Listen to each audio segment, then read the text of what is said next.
terms of like U.S. military policy, the House recently passed their annual Defense Authorization Bill. You and other progressives tried to squeeze in a couple of amendments that would have really, tried to begin to, ramp down our, just overly robust U.S. war machine internationally, the lack of accountability, the endless spending for military ventures. You had a couple of amendments about ending money for U.S. war in Syria, and also making sure the executive branch, like someone is looking out for this, where Trump profited from those wars personally. And so making sure that the executive branch is not able to contract themselves essentially for some of that defense spending. How successful were those amendments? And was there some movement? I know a lot of progressives were like, man, why do we pass this budget again? Was there openings? Did you feel? Yeah, so shout out to Catherine Clark, first of all, because that amendment that I introduced that passed was actually her amendment, but she was at the White House, so she couldn't introduce it.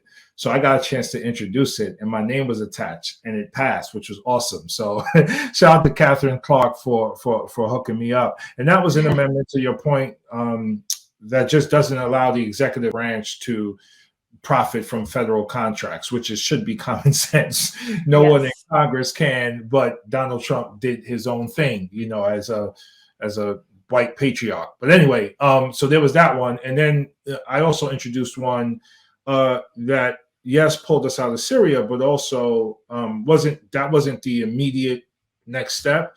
The next step was Congress has the authority. Congress has war power authority, not the executive, right? This goes to repealing the 2001 AUMF. Yeah. So my amendment would give some of that authority back to Congress as it relates to Syria, and allow us to both debate should we be in Syria, and then vote on us being in Syria. And that's the amendment that I passed, and it didn't pass, but it got a lot of support. So it moved the needle a bit. And I got to say this because this is really hilarious. So 21 Republicans voted for this amendment. And as I was going into my office, Matt Gaetz stopped me to show me the list. He was like, hey, look at how many Republicans voted for your amendment. And I'm like, I didn't even want to stand next to the I'm like, yo. You're like, who's watching? Who's taking a photo? Yeah, I appreciate. I was like, thanks for the list, man. And I just got out of Dodge, but it was just like, of all people, Matt Gaetz is going to show me this list. It was crazy. That's so. You were like, ooh, what am I implicated? But then you look at the list and you see like Marjorie Taylor Greene and Lauren Boebert and all these, QAnon. It was just not a list I want to be associated with. Appreciate the vote, but just a crazy list. No, thanks. I mean, that's so interesting because I feel like after years and years and years in Congress, I think some politicians obviously use that as as like, hey, look what I did. I got all of these Republicans on board. And no doubt, like after a certain time in any workplace, you're going to have to make a certain amount of peace. The problem is, how much peace do you make so you don't sacrifice, your morals and values and what you're there to do, right? It's an interesting, I think it was Representative Swalwell who said this, after January 6th, you have these Congress people trying to just like glad hand you and be nice to you. And you're like, no, man, we're not on the same team.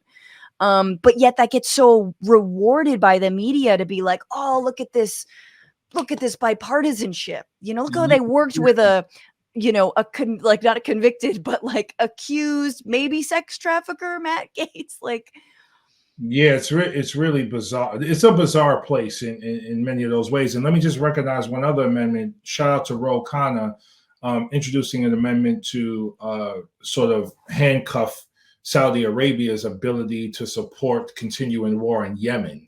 So that was a huge one.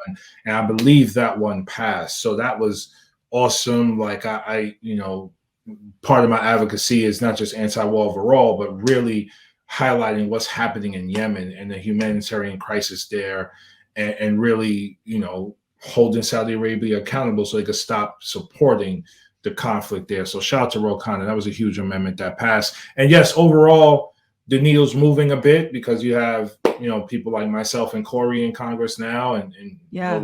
Engel and others. So it is moving in the right direction. Still not enough resources going to the Caribbean, not enough resources going to the continent of Africa. Still way too much going to just weapons manufacturers. So still a long way to go, but some movement. Yeah. And I really did want to ask you about your vote for the Iron Dome, the $1 billion additional funding. I know it's a touchy subject. I know there's a lot of division and different opinions on this. And I know just even today, like Senator Sanders said that he would vote for it if that meant also getting money for Gaza and the rebuilding of Gaza. I know it's not an easy vote for you. There's criticism, from a lot of folks who, obviously are more from the left and talk about Palestinian human rights. Can you just tell me about that vote and if you can, and why you voted yes and how, the difficulty in that, if there was any? Yeah, so we're never going to stop fighting for Palestinian human rights, and we're never going to stop talking about the occupation and working towards doing something about it. And that's what I encourage all of the groups to work with us towards getting done, because we need to do a lot more work in that area. On the other hand, or in addition to that, I represent a large Jewish constituency, right? Mm-hmm. And many are progressive Jews, and some are moderate, some are more conservative. And I have to do my job is to represent my constituency and all of my constituency. So the letters and calls we got coming into our office was more along the lines of, please support this, as opposed to not. I also I also want to make sure, and I'm careful not sending the message or the perception that it's not okay for any country to defend itself, and that it's okay to, quote unquote, kill Jews. Like, that's like, I don't want to send that message indirectly either. So, so I voted yes on it to make sure I'm doing the job of supporting all of my constituents. But as I've said before, since the vote, like we got to do something about the occupation. There's a humanitarian crisis happening in Gaza, and we're still going to continue to uplift that issue and do work around that issue as well. For sure. I mean, I will just say I am not in your constituency, but I can say I understand why you voted the way that you did. That makes a lot of sense to me. I don't agree with it necessarily, because I do think we have to basically defund a lot of the money that we've been giving to the Israeli military, especially. Maybe if it was just, you can use this for non-military things, that would even be a step in the right direction. So I hope, as someone on the outside, that there's more strength and numbers behind you. And in your, there's a lot of progressive Jews out there who are against the occupation as well, and they're not for something like this. But I totally hear you, and I understand why you had to vote the way that you did.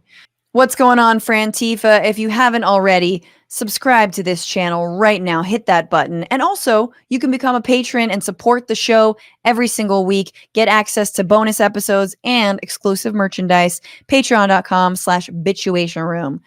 Do it.